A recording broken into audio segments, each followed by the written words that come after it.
So we continue with notes on the way, and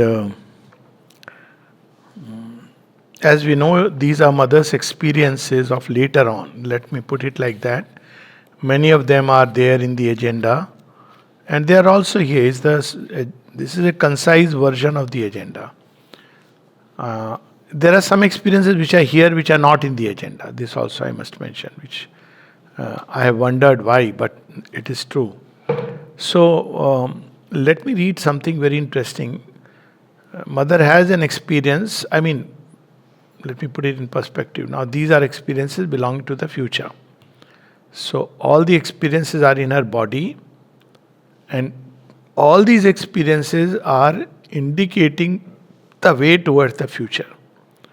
So, one of the experiences on 19th November 1969, and at the end we will read about this experience. He says something very interesting.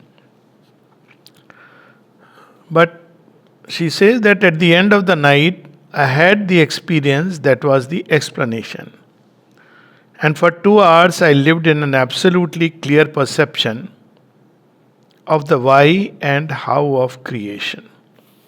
So she, now in this experience, she sees all these opposites unite. The supermental experience of the body, because in supermental consciousness, there are no contraries. Even what we call as good and evil, they join there. When Mother initially spoke of this experience, the people didn't understand that, good and evil both are there, joined together. How can it be? Then she explained later on which is there as a footnote, that basically they change. So good changes into the divine good, not the human good. Human good sometimes can even be a cause of evil. As the mother takes a dig at the doctors sometimes, that they do many things out of goodwill, but an ignorant goodwill is not necessarily good. So this one part. And second is, evil also changes and becomes something else. So slightly, we'll read a little bit of this experience.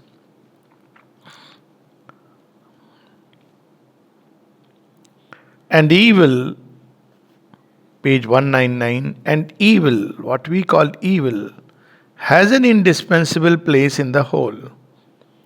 It will not be felt as evil the moment one becomes conscious of that.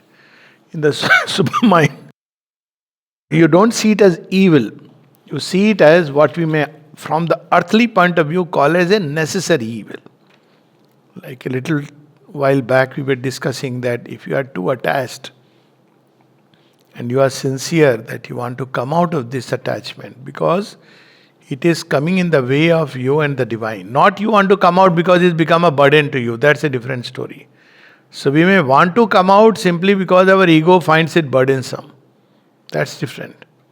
But if we want to come out because it's coming in the way of our relation with the divine, our pursuit of the highest, then the divine will make sure you are out of it, if necessary, through a good little beating you out of this.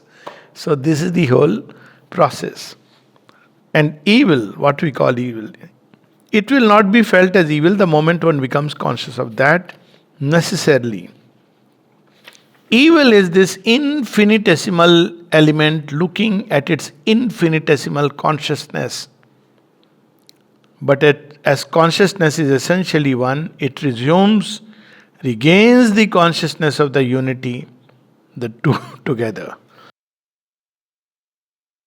So the word she uses, the psychological movement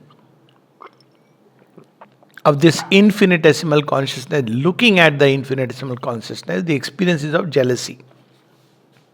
That she explains later. So when one is completely turned back upon oneself, and that is the source of all misery, depression, this, that. But in the supramental creation, it never loses contact with the unity. So each element of creation has its own place in the whole. Right now we have to make the other movement. No, I don't want to think about myself. I don't want to look at myself. I should be. Whatever thing helps you to come out of your little self helps. Like Mother says in physical illnesses, one of her ways is just she would not look at that part at all. And one would come out. So, but in the supramental world, this too has its own divine possibility, but it's not cut off from the unity of the rest. So this is the difference. So she explains all that.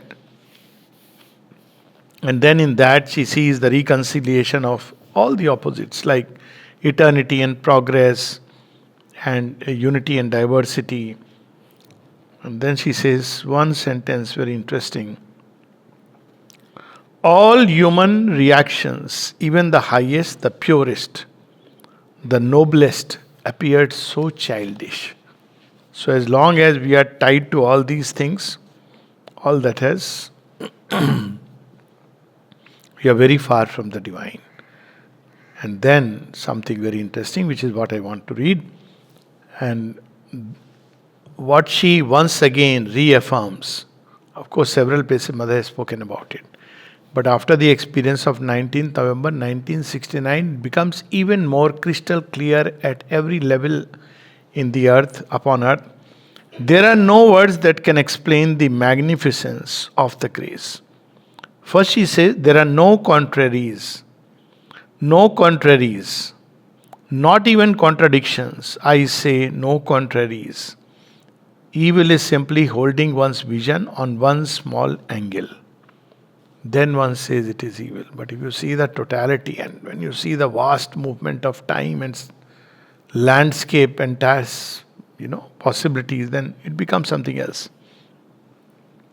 And individuals are miserable to the extent to which they are not conscious of it. Not conscious of what? About grace.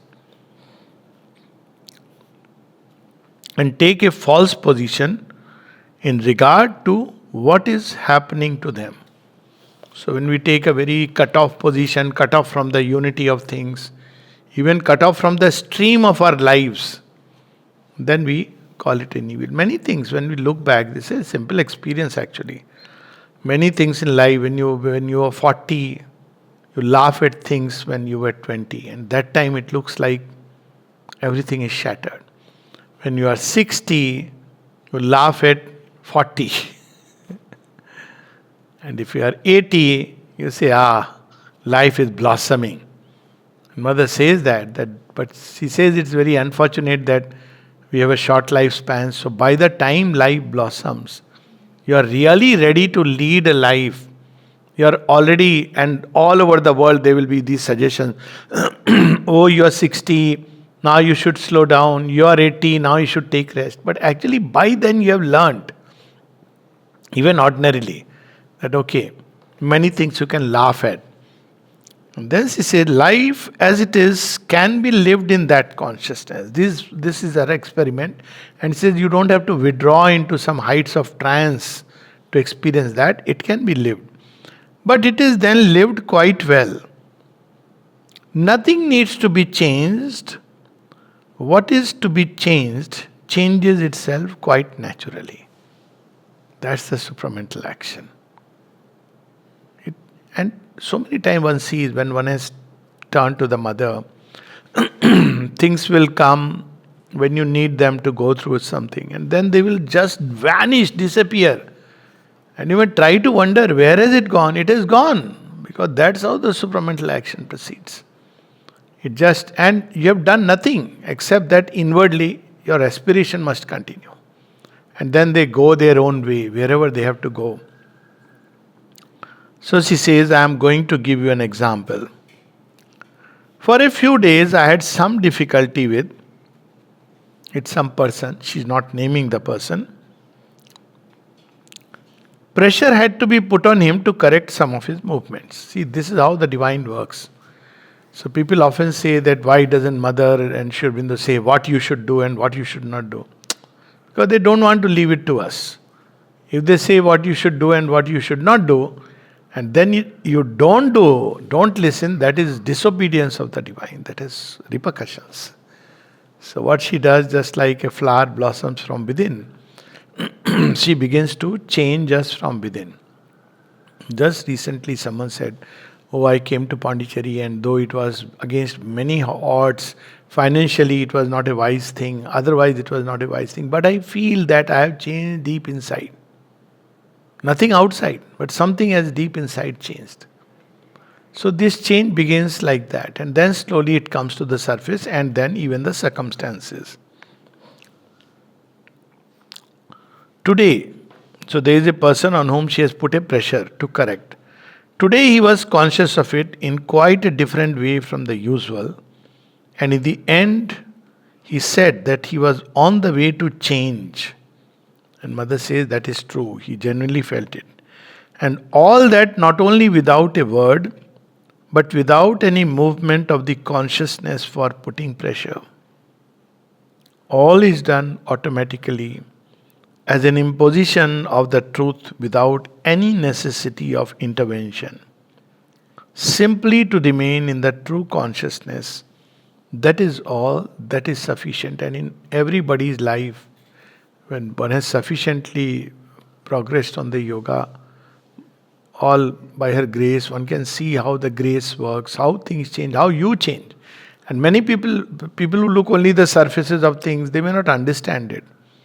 But if you genuinely look inside, you see that how you are changing inside. Things that were seemingly impossible, they begin to change. And so on and so forth.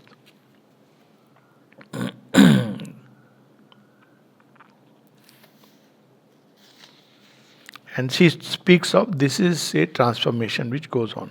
One is conscious in a golden vastness, my child. It is wonderful, luminous, golden, peaceful, eternal, all powerful. She has given several images to us. These images are so helpful. Luminous, golden, peaceful, eternal, all powerful. No word is there to express it indeed. This wonder regarding the grace. The grace is a thing that surpasses all comprehension. With its clear seeing kindliness. At the end of the Dhammapada commentaries, which is of course her last classes, the other Wednesday last class and Friday last classes. So Dhammapada commentary ends on one of those. I think it's Friday last class. So after all the mental mind training methods and thought training methods and changing your attitude, at the end he says, we are grateful to the Buddha for showing us the way. Then he says, but there is one thing which is missing. And then she says it is about the grace. That one factor, that grace, that overturns everything. If you see the commentaries on Dhammapada, toward the end it will come. That we are grateful. He has taught us many things, beautiful things. But what is missing is that element of grace, which is what makes it so special here. I have already had the experience, partially, when one is in this state of inner harmony and no part of the attention is turned towards the body works perfectly well. It is this self-concentration which upsets everything. And not only self-concentration, people will force your attention. So often I have this issue, somebody will say, for last number of years, have your weight gone down? I said, earlier I used to explain, no, it's the same 76, the same old fellow. I wish I lost some weight. So this was my way of saying, please don't notice it. It's not bad if you lose some weight. Then in between I used to get a little irritated because you suddenly think of the body. So I had to tell them, look here, it's not nobody's business. And our eyes should not be fixed on the body. Our eyes should be fixed on what is happening inside. Now then you mature enough because people will continue, so I have stopped bothering about it. As if there is nothing else in the world to notice except your body. So she says, And this I have observed many times, many times. In reality, one does make oneself ill. It is the narrowness of consciousness, the division. If you let it work, everywhere there is a consciousness and a grace that can do everything so that all may go well. And it is because of this imbecility that all goes wrong. It is strange. And then she uses a term for this egocentric imbecility. The egocentric imbecility, it is that which Sri Aurobindo calls the old man. It is truly interesting. As a doctor, it's very problematic because somebody shows and you're okay, it'll be fine, and you're right. The person thinks you haven't given sufficient time and attention, but actually you deliberately don't want to focus too much. But sometimes people think, whereas if you examine, give too much attention, then you are a good doctor. Yes, but you are reinforcing the illness. You found something?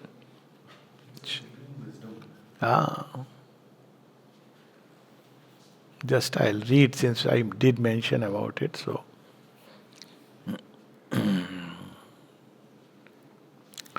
okay, so she says, such is the conclusion of the Dhammapada, and if we have put into practice, to use its image, only a mustard seed of all that has been taught to us, well, we have not wasted our time. This at the end of the Dhammapada classes. Then she says, there is one thing which is not spoken of here.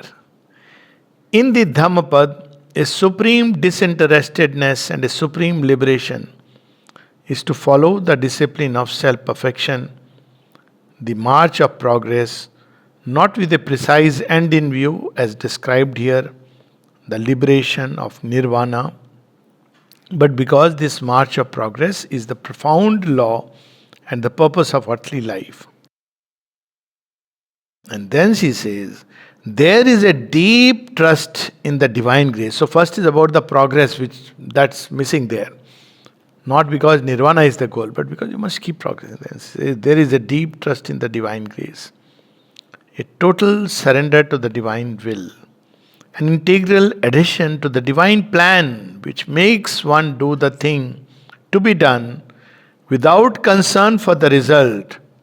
That is the perfect liberation. That is truly the abolition of suffering. The consciousness is filled with an unchanging delight, and each step you take reveals the marvel of splendor. Then she concludes by saying, we are grateful to the Buddha for what he has brought for human progress. So see, now she's saying the word. Everybody brings something. And as I told you at the beginning, we shall try to realize a little of all the beautiful things he has taught us. But we shall leave the goal and the result of our endeavor to the supreme wisdom that surpasses all understanding. And it is so beautiful. Otherwise, so often I've seen people doing a practice. Now, behind it, it's the experience they want. It is the ego. And that spoils everything. That's the divine's prerogative. Whether he'll give, not give, when it's his, and we are not wanting an experience. It's the joy of that divine remembrance, joy of living that truth which you feel is the truth to be lived. And then it is up to the divine to do with it whatever the divine wants. Now a very good piece of advice he gives on 10th December 1969. Every piece of advice is wonderful, but this one is especially needed for all of us. But Mother's way of saying it. Surely a big stride will have been taken when man will naturally turn to perfect himself instead of waiting to find perfection in others. So today somebody wrote to me saying, but so and so person, what I don't like about that person is hypocrisy. I said, show me one person in the world who doesn't have hypocrisy in some way or the other. The moment you try to put up before anyone in the world a show, you are being a hypocrite. You are not being what you truly are, your normal, natural self. Even sometimes you want to put up a show of being so-called normal, natural self. See, it can be take so many forms. And you become extra in one direction. Any kind of show and sham is hypocrisy. And all the time one is doing that. And that's why when mother was asked that what is the thing that supermind will drive away? She says, drive away. Then she says, if we accept what Sri Aurobindo has said, then why should it drive away anything? It is here to transform everything. And then after a pause, she says, it will drive away hypocrisy, all the artificiality. And that's what today children are doing. One thing one must say, the good thing about them is that they are pretty open about what they are really honestly feeling. And because they don't like to, and for their advantage or somebody's advantage. This is automatically, because hypocrisy, artificiality of life, all this is contrary to the divine manifestation. The reversal is the very basis of all true progress. The first human's instinct, which we must get rid of course, it is the fault of circumstances, the fault of people, the fault. This one is like this, that one is like that, the other one. And this goes on indefinitely. And if we can't find anybody to find fault, we find fault in God and His plan. Fault of God, fault of somebody has to be blamed. And poor God cannot explain, or if He explains, we won't be willing to listen. He has explained everything in the life divine. Or if we read the explanation, we are not ready to accept. Always it is somebody else's fault, and poor God has to take all this. So that's why He has stopped explaining. So everything He has explained and already given. So she says, the very first step is to say, if I were as I ought to be, or if this body were as it ought to be, all would be perfectly all right for it. If in order to progress you were to wait for others to progress, you would have to wait indefinitely. That is the very first thing that is to be circulated everywhere. So there are people who keep fighting all their life. Why should I change? You change first. You are not admitting your fault. Why will I admit my fault? And it goes on indefinitely. So she says, never put the blame on others or on circumstances. I have often felt this is what true freedom is. Autonomy.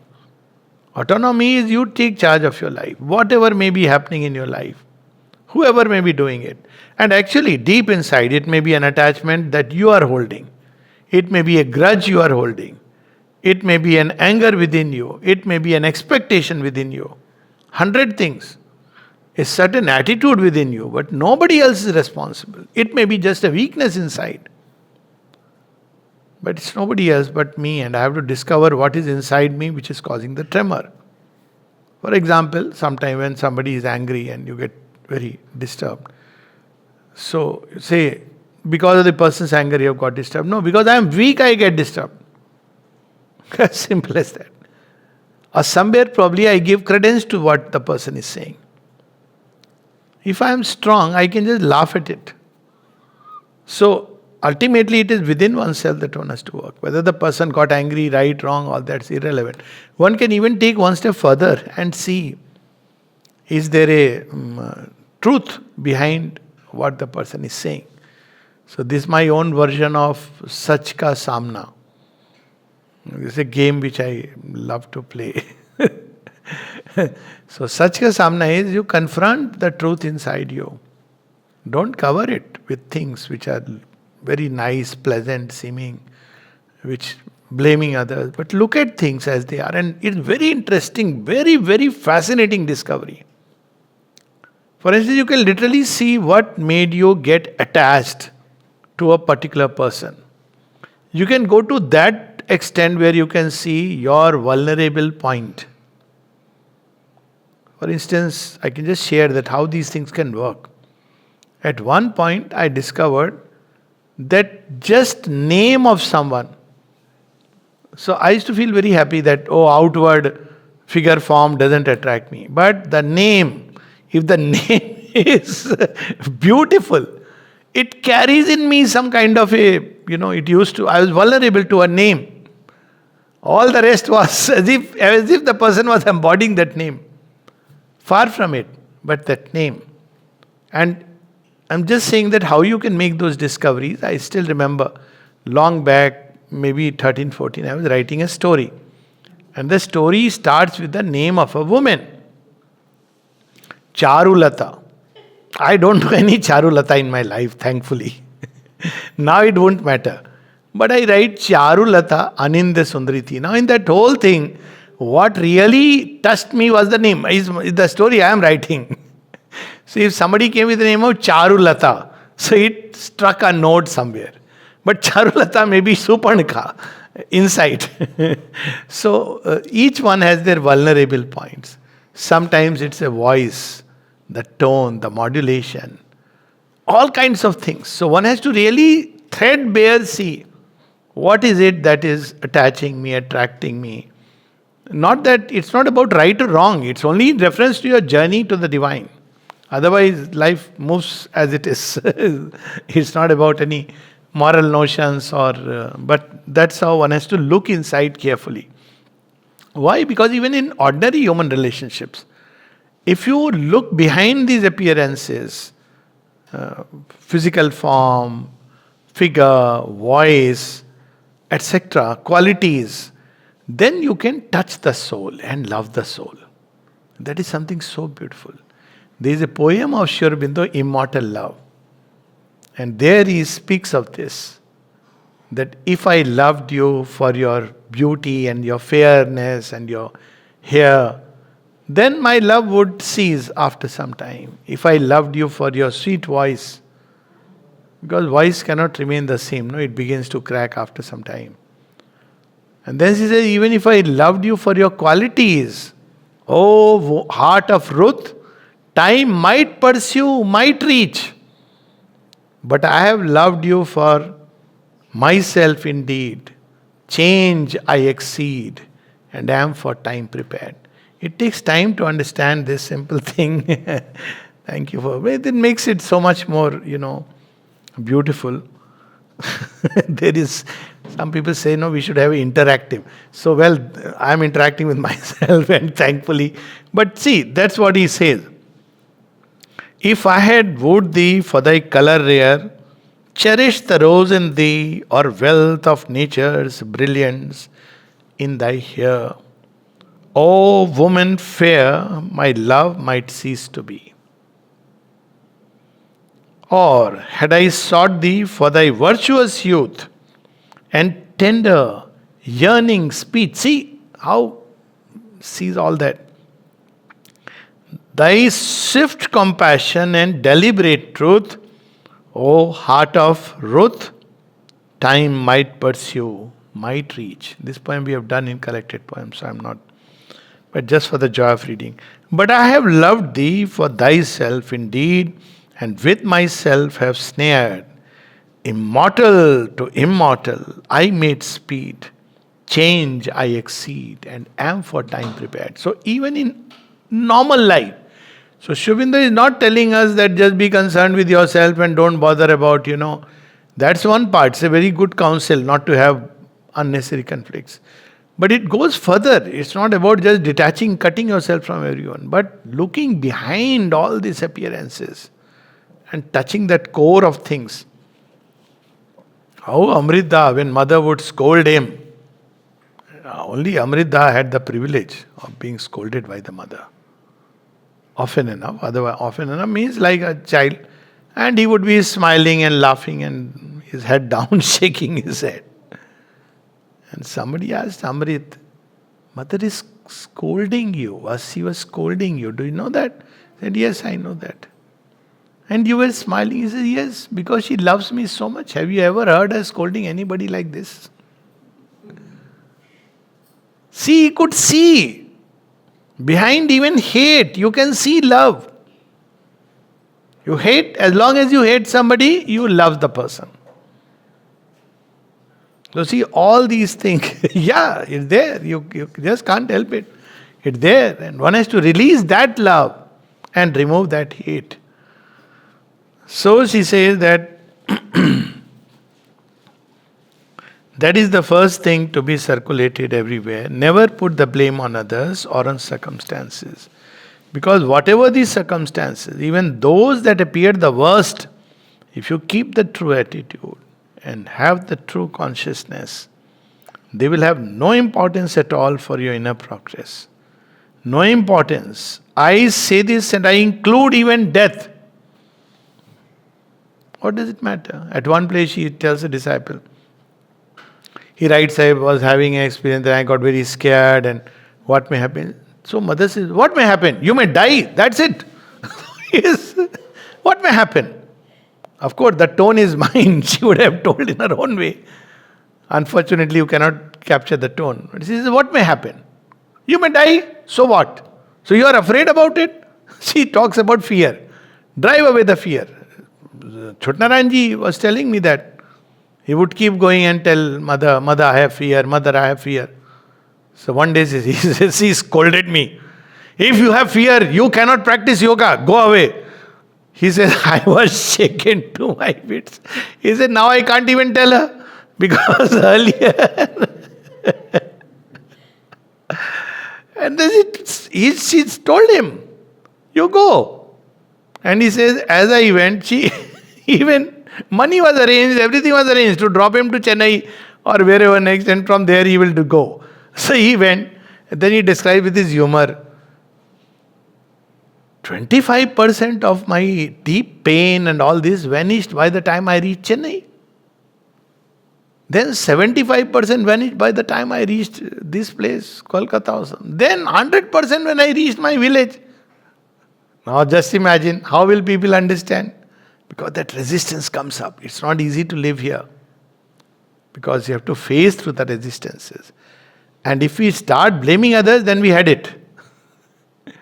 So one has to look inside and keep working. These are opportunities to look and discover and change oneself.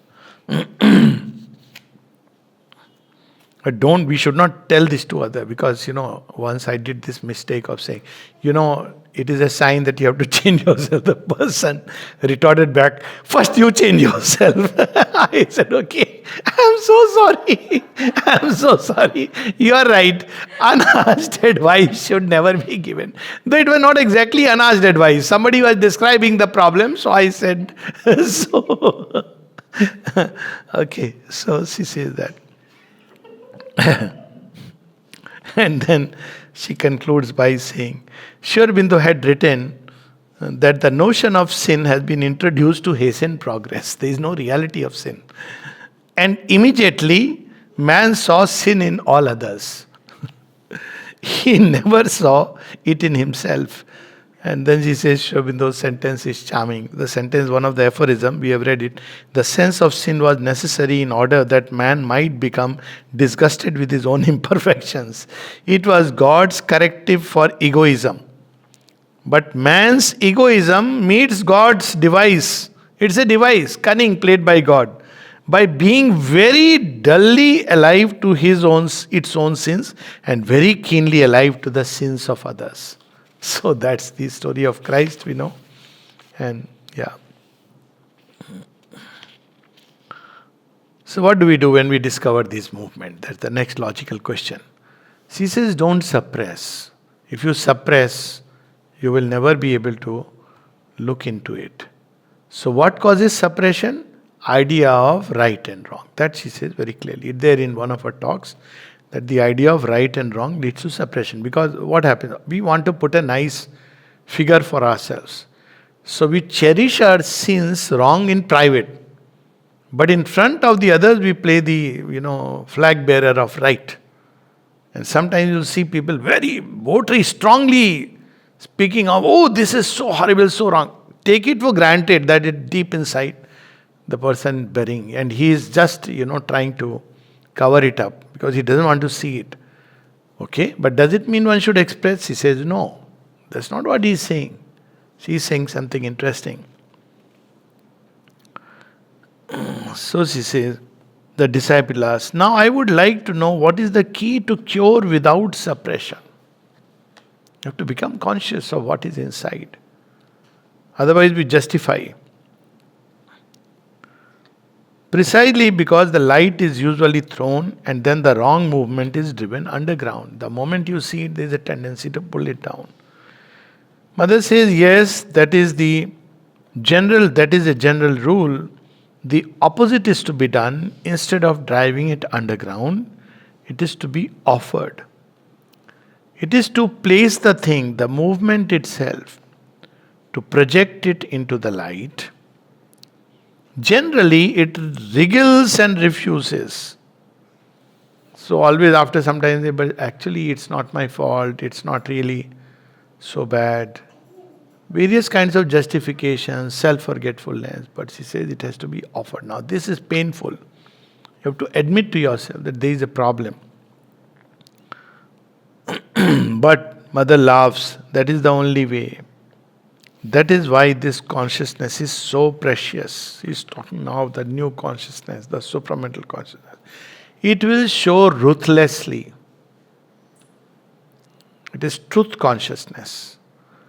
All these covers will not do, and that's why this yoga, not everybody is called to undertake the journey, because truth heals, cures the other day. But before curing, it hurts, like the injection, the surgery, or the medicine. It's like a bitter medicine which will heal us. But initially it hurts to see.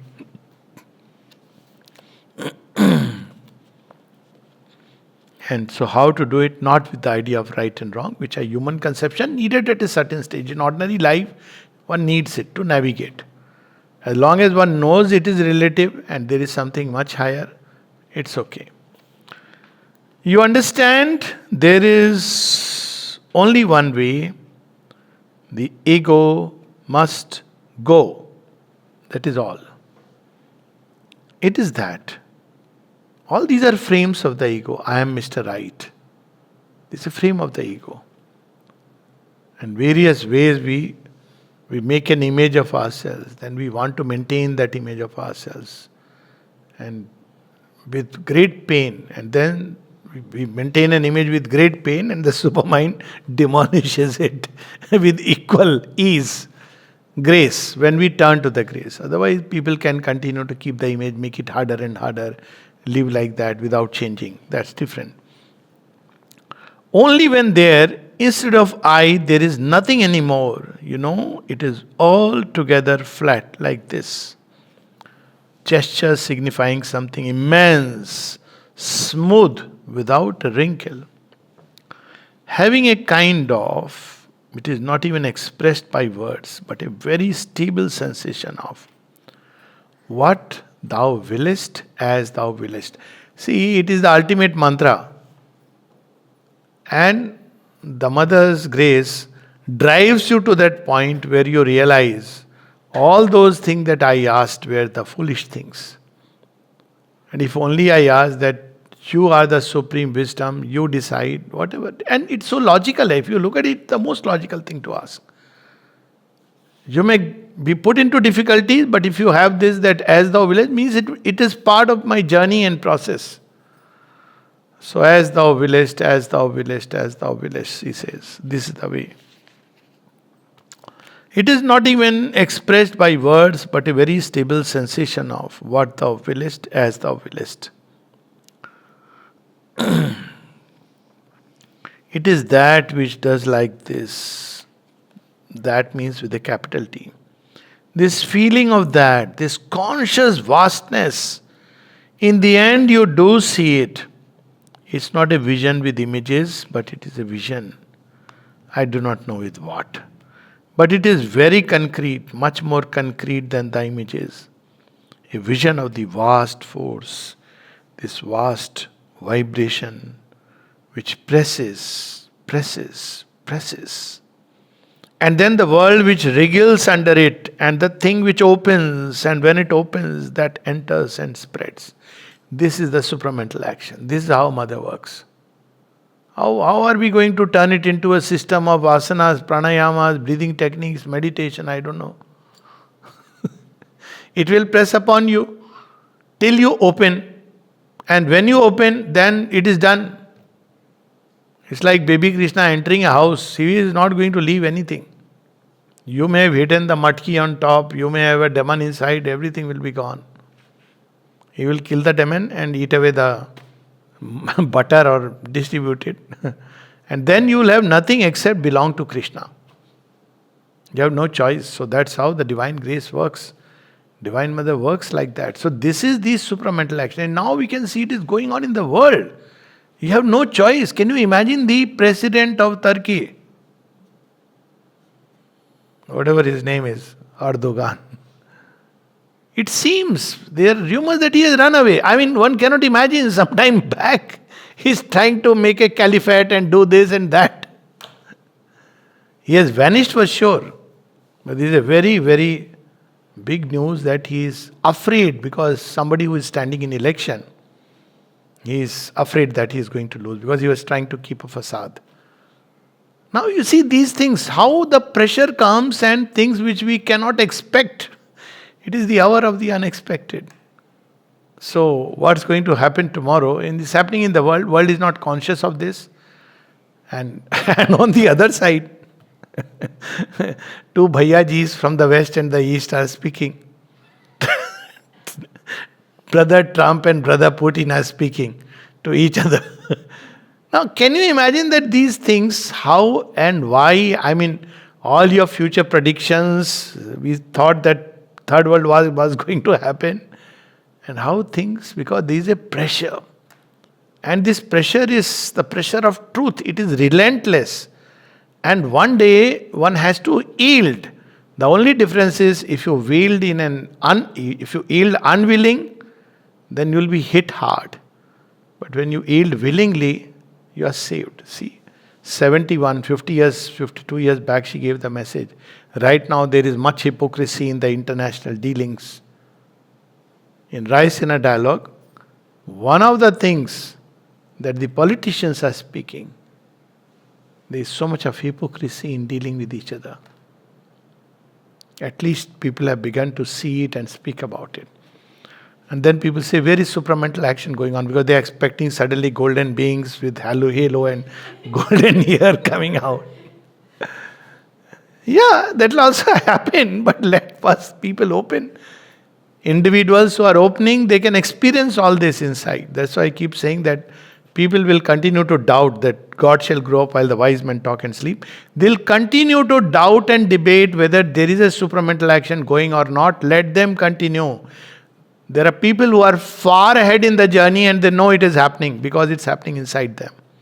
And when it happens inside them, they become aware of what is happening in the world. Because you can become only knows oh, this is similar action which is happening. So she says, tell the ego.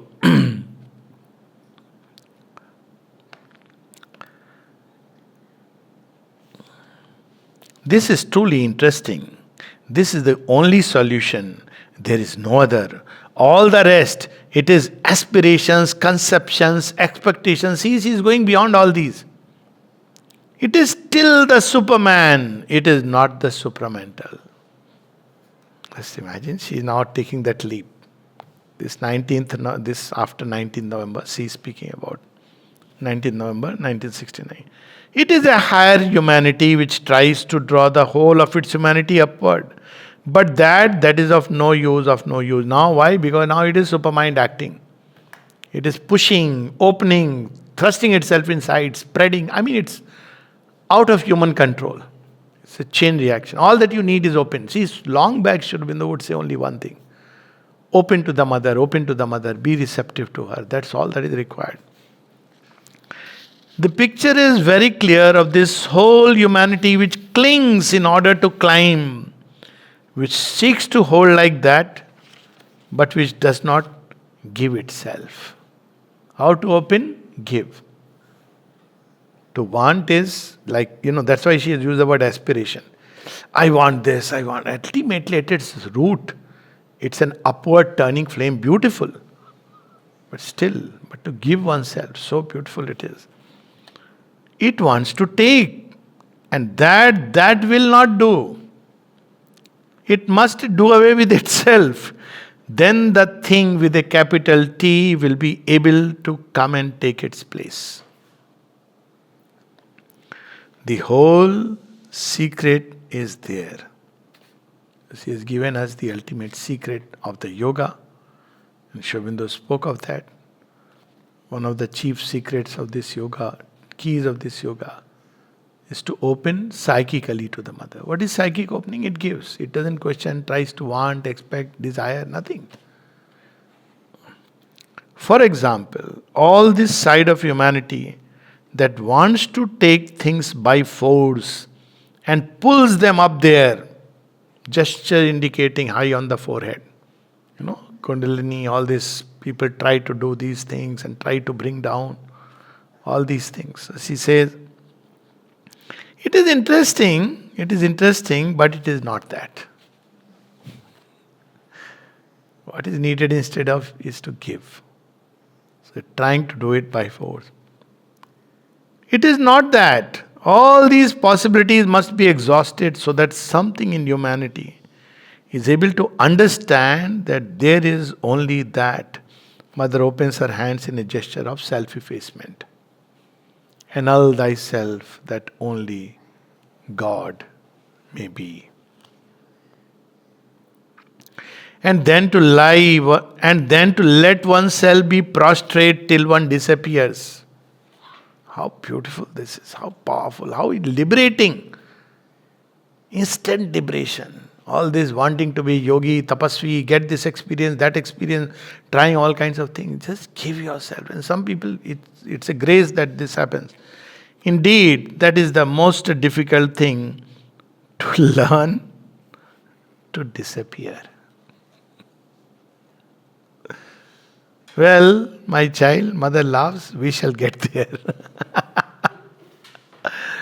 To learn to disappear. How beautiful this is. Disappear in the divine. Durai Swami Iyer would say, when he was a famous judge a lawyer, advocate in the Supreme Court, and Saturdays, and of course what she is speaking of much, much higher and deeper truth. So when he would come Saturday, Sunday and be in the evening talks, one day he received a telegram on Saturday that there is an urgent need in the Supreme Court. Durai Swami Iyer must come immediately. His telegram came and he said, send them a telegram that Durai Swami Iyer is dead. He will be alive again on Monday.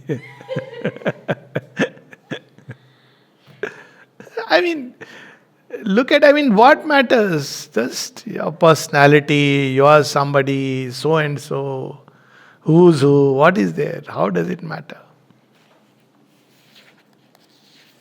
And that is the difficulty.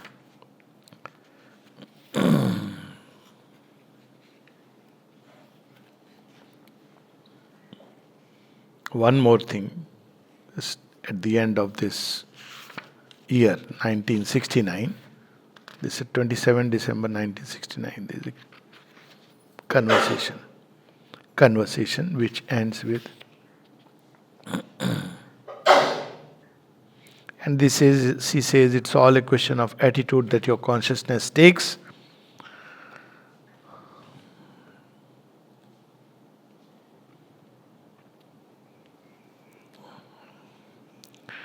And then, as I have said,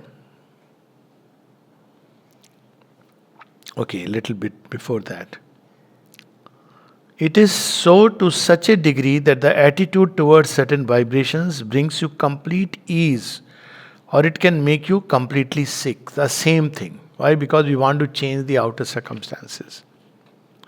And it is the same vibration. Things like that. Things bewildering. And every minute it is like that. Every minute for everything.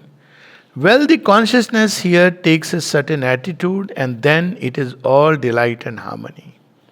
And the thing remains the same. Nothing has changed outside. But then, gesture of just a tilt to the left, a slight change in the attitude of the consciousness, and the thing becomes almost unbearable. So, we want circumstances to change, but we should shift the needle. That's it. Experience of this kind all the time.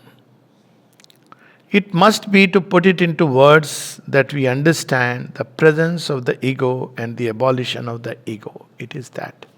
So seeing in people, that's why very often people would say, but they go to mother and Sri Aurobindo has a letter to it. You want us to act like a tribunal of justice?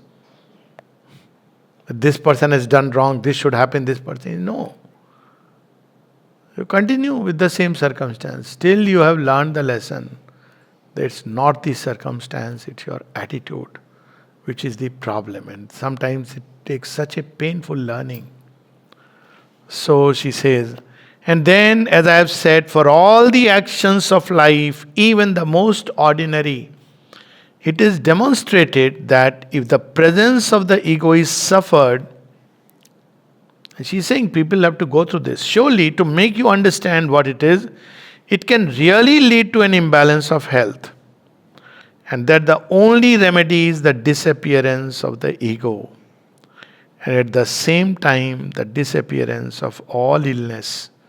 For things that we consider quite unimportant, and it is for everything, all the while, night and day. And this ego is at every level. Like at the physical, there is the physical ego. There is a physical fear of dissolution of the body, for example. So bodily ego. Oh, I am growing old, I am looking. Some people don't want to use even a stick. Why? No. Because using a stick means you are like an old person. What is? It's all part of the physical ego. Some people like to color hairs. Some people like to all kinds of things to look young. What is there? What is there in the body to I mean, color the soul fully in her. All the rest, okay, nothing wrong in coloring hair. It's okay, each one's choice. And then it is complicated by all the misunderstandings and discontentments that come out. As though they were unfastened. And she makes a gesture, the whole cartload is poured upon her. Everybody comes and gives their grievance and puts it on her. And all that falls at the same time in order that the experience might be total and in all domains. She is not complaining, she is saying this so that I can have the complete experience of everything that is going on in the human consciousness. It is as though a practical demonstration was being given at every minute of the presence of death and of the presence of immortality, like this. At every second, as if you were called upon to choose between death and immortality. Ego is death, disappearance of the ego is immortality.